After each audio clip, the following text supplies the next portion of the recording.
The Witch of Blue Hollow. In a quiet, sunlit village nestled between rolling green hills there was a place known as Blue Hollow. The hollow was named for the ancient oak trees whose leaves, even in the height of summer, shimmered with a bluish tint. At the very center of the hollow stood a quaint, crooked cottage with a bright blue roof and a well-trodden path leading up to its door. This was the home of a mysterious woman known only as Melora, the Witch of Blue Hollow. Melora was unlike any witch the villagers had ever imagined. She wore a whimsical blue hat that drooped slightly at the tip and a flowing gown adorned with golden threads. Her eyes were a luminous gold, and her long black hair shimmered like silk in the sunlight.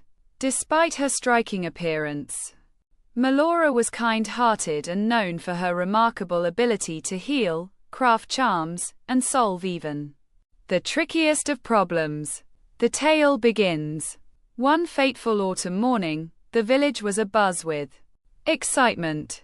Young Eleanor, the baker's daughter, had come running into the town square with breathless news.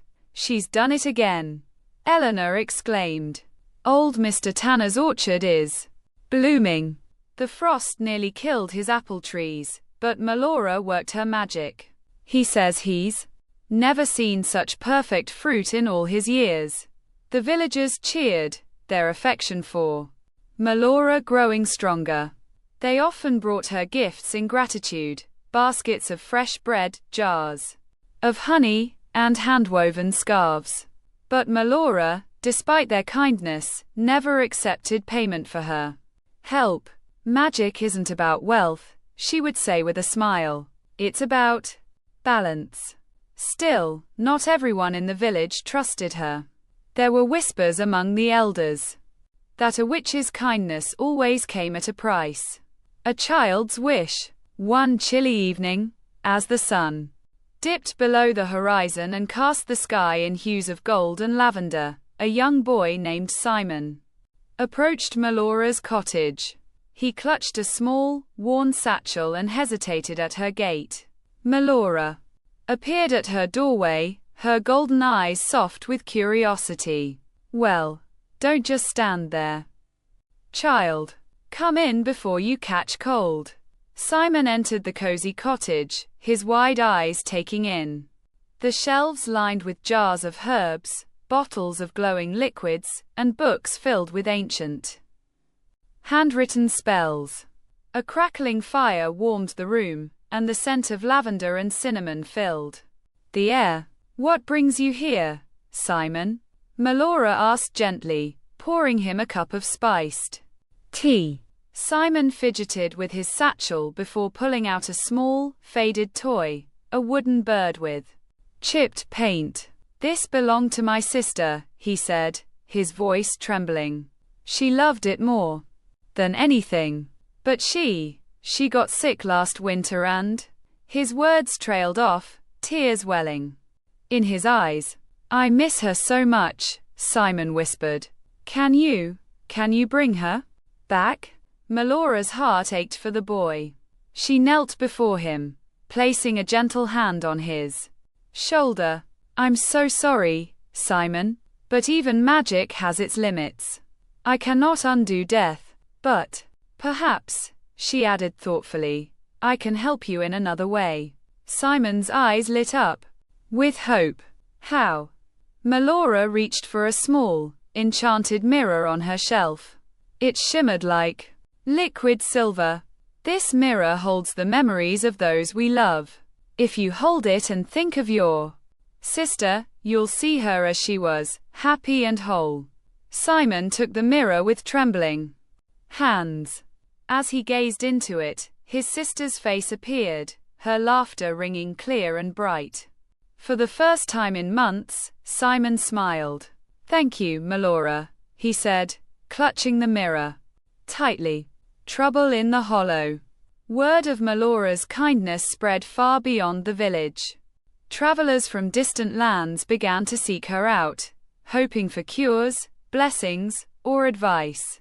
Some came with genuine needs, but others were drawn by greed, seeking wealth, power, or immortality.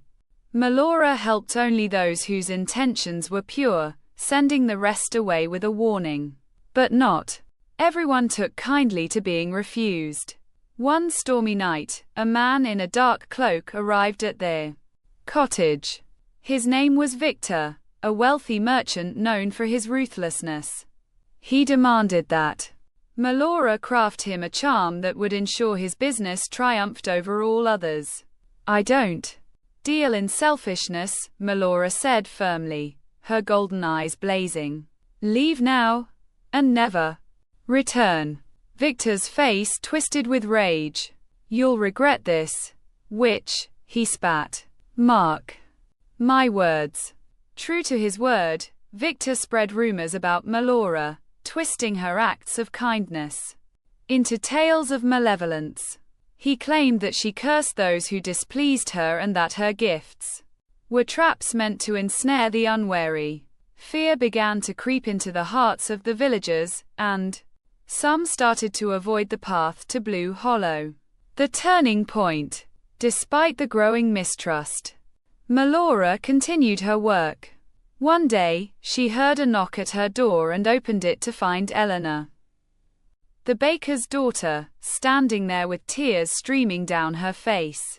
"My mother is gravely ill," Eleanor sobbed. "Please, Melora, you're the only one who can save her."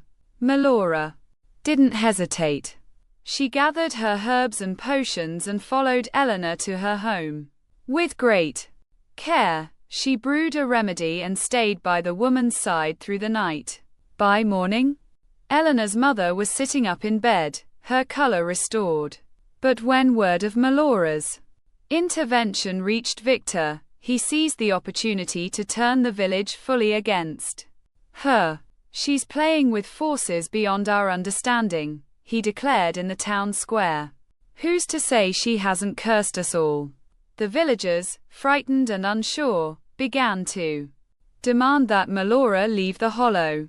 They marched to her cottage, torches in hand, and confronted her. "We don't want your magic here anymore," one of them shouted. "It's not natural." Melora stood on her doorstep, her face calm but her golden eyes filled with sadness. "Everything I've done has been to help you," she said softly. "But if my presence causes you fear, I will go." A final gift. As dawn broke over Blue Hollow, Melora packed her few belongings and placed her blue hat upon her head. Before she left, she cast one final spell, a blessing over the village to ensure bountiful harvests, good health, and protection from harm. Then, with a heavy heart, she disappeared into the forest. The legacy of Blue Hollow. Years passed, and the village prospered. The fields yielded more crops than ever before, the river ran clear and pure, and illnesses became rare. Slowly, the villagers began to realize the depth of their mistake. Eleanor, now grown with children of her own, often told them stories of the kind witch who had saved her mother's life. Simon, now a young man, kept Melora's enchanted mirror on his mantle and shared its magic with those who had lost loved ones. One spring morning, as the first wildflowers bloomed, a group of villagers ventured into Blue Hollow.